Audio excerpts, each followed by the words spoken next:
They were bred for war, engineered for loyalty, and armored for every battlefield the galaxy had to offer. From the windswept plains of SCUBA to the watery depths of Mon Cala, the Grand Army of the Republic deployed not only elite troops, but highly specialized armor to navigate the chaos of the Clone Wars. Welcome to Star Wars Academy. In this video, we're diving into every major clone trooper armor variant used during the Republic era, its features, its purpose, and what it tells us about the men beneath the helmet.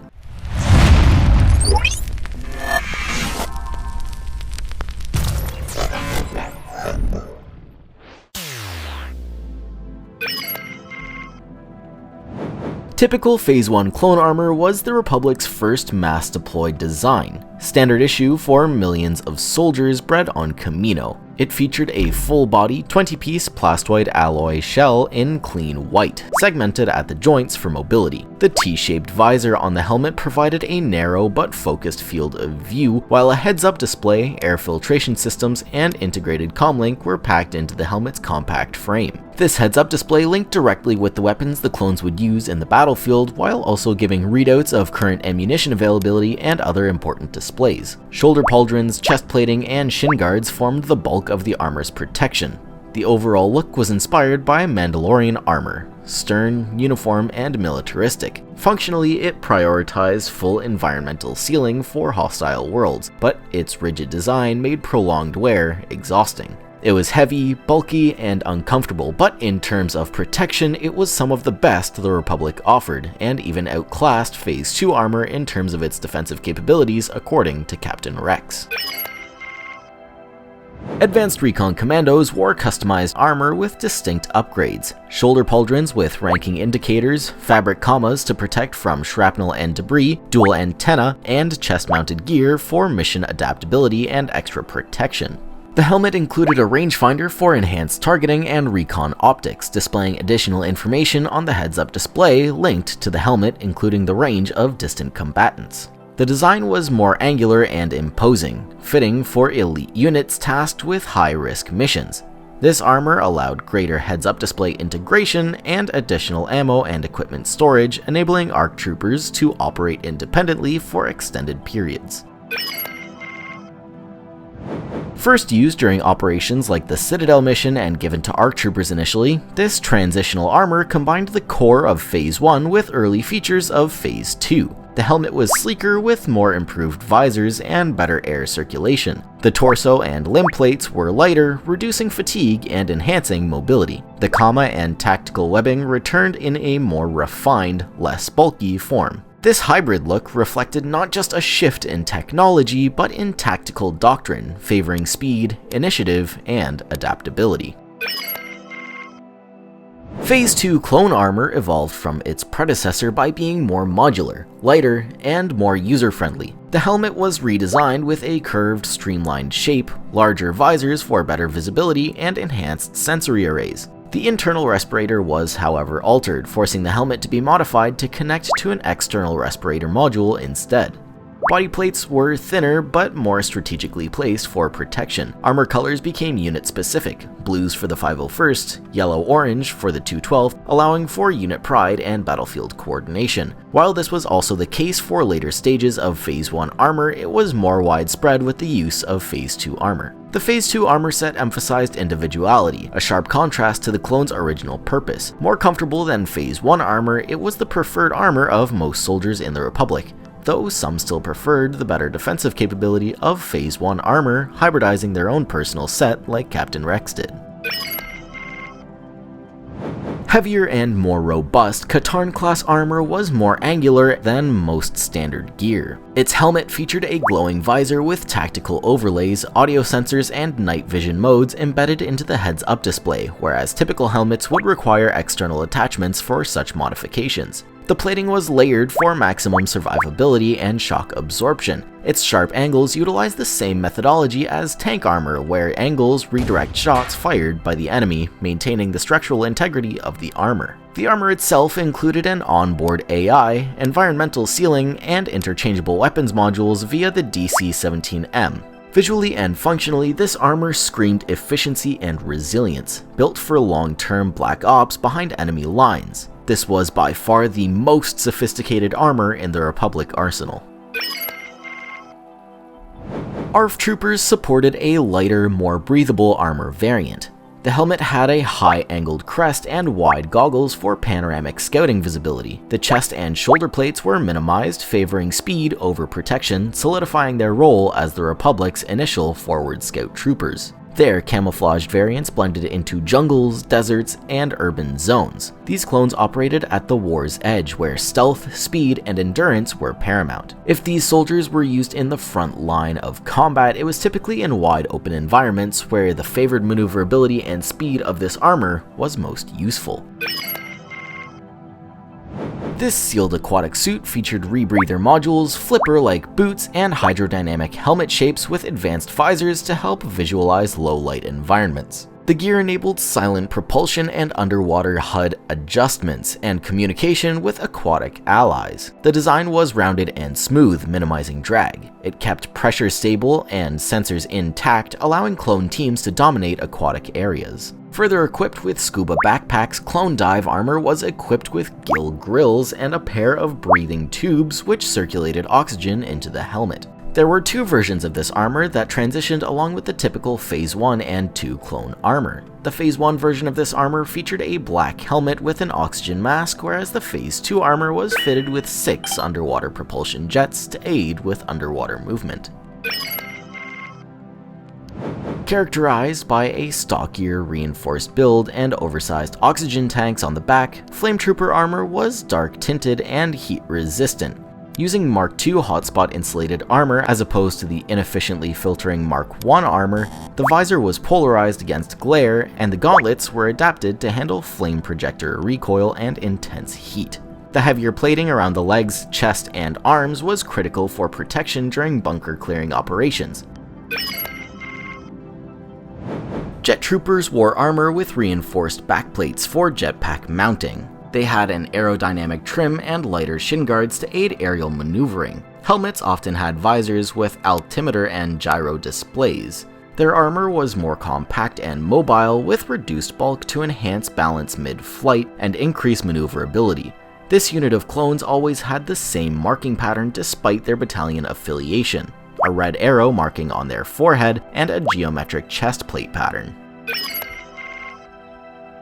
Cold Assault Troopers wore insulated HT-77 Cold Assault armor with thermal regulators embedded in the chest plate and gauntlets.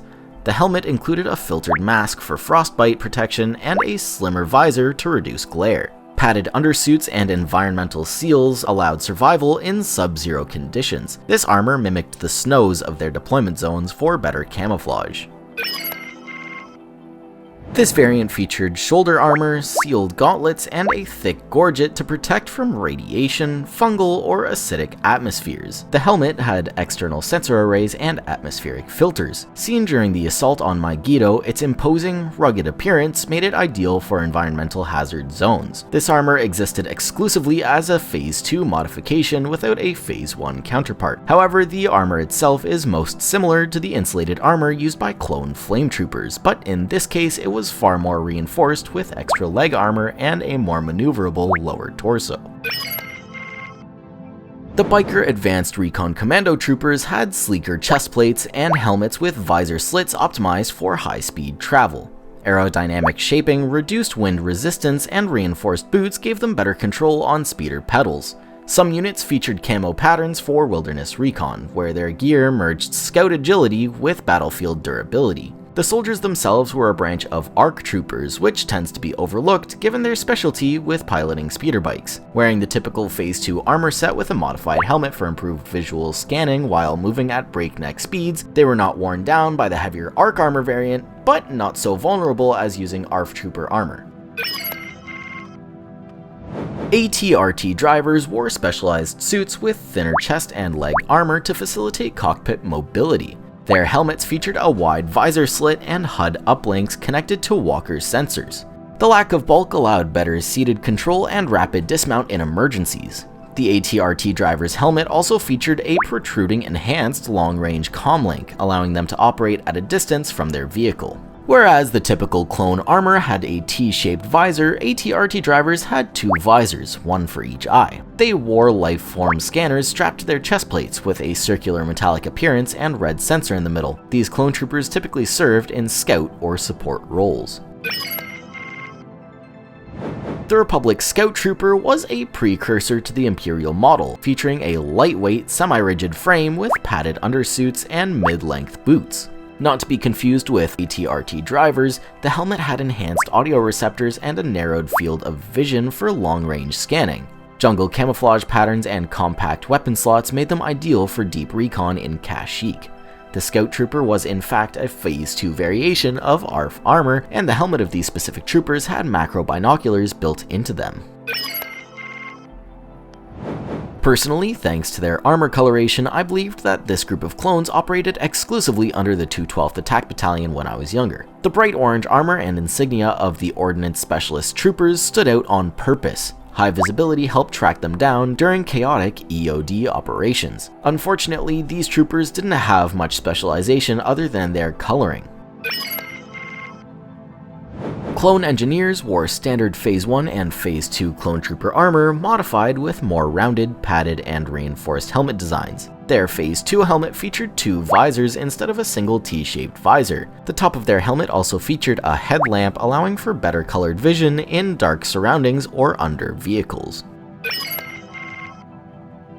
There are 3 generations of clone trooper pilots, each denoted by signature armor specs. Across all phases, pilot armor featured life support modules, emergency beacon systems, and in the Phase 1 and 2 designs, tightly sealed flight helmets with built-in oxygen supplies. The Phase 3 pilots had an open helmet and external life support system attached to that helmet. Phase 1 pilot helmets were bulky with a distinct fin and broad mouthpiece. Phase 2 versions were sleeker and offered better peripheral vision and a more distinct helmet design with frontal protection. The Phase 1 clone pilot was typically wearing Phase 1 clone trooper armor aside from the helmet, whereas the Phase 2 clone trooper pilot did the same, but with Phase 2 clone trooper armor. The third variation mostly differed in the helmet, but also wore a jumpsuit underneath their chest plate and boots, allowing for extra maneuverability. All were built for 0G survivability and cockpit compatibility.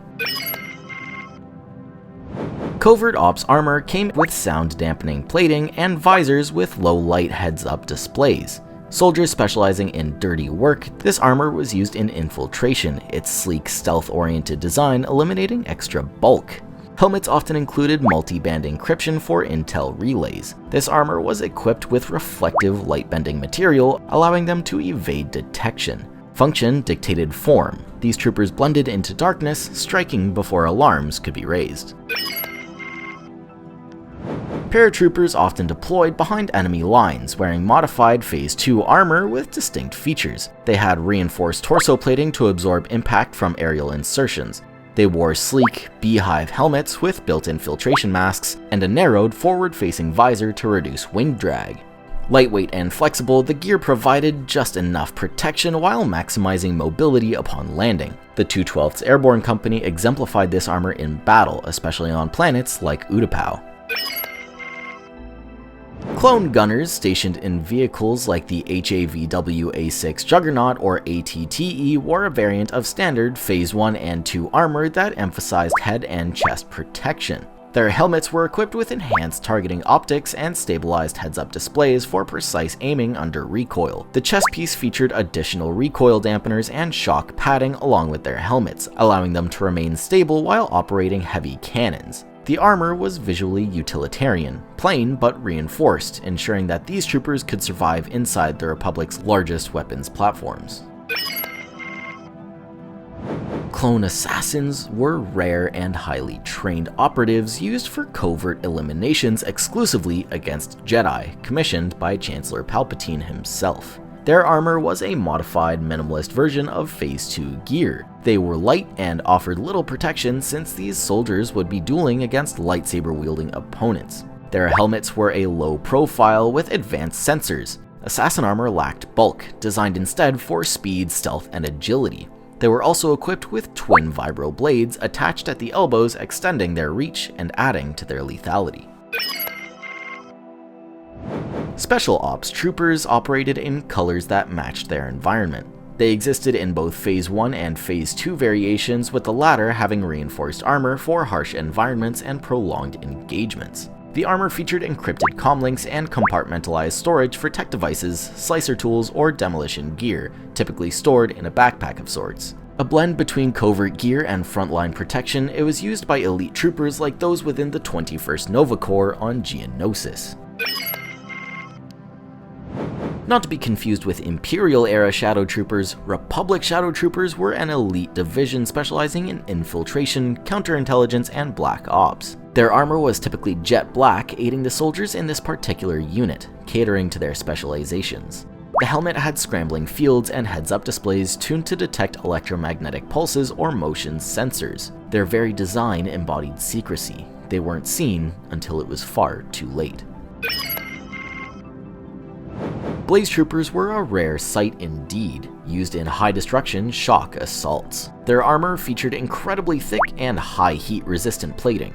Equipped with heavy flamethrowers and incendiary weapons, their suits carried extended fuel tanks on their backs and shoulder-mounted heat dispersal fins. The helmet was sealed and shielded against backblast. This armor was thick, designed for heavy confrontation and fear tactics, making these troopers walking infernos and tanks on the battlefield. From mass-produced infantry to mission-tailored elites, Clone Armour evolved as fast as the war itself. These suits didn't just protect, they defined the role, the identity, and the fate of troopers within. Which armor in the list was your favorite? Did we miss any that you think should be included in this list? Let us know in the comments. May the Force be with you.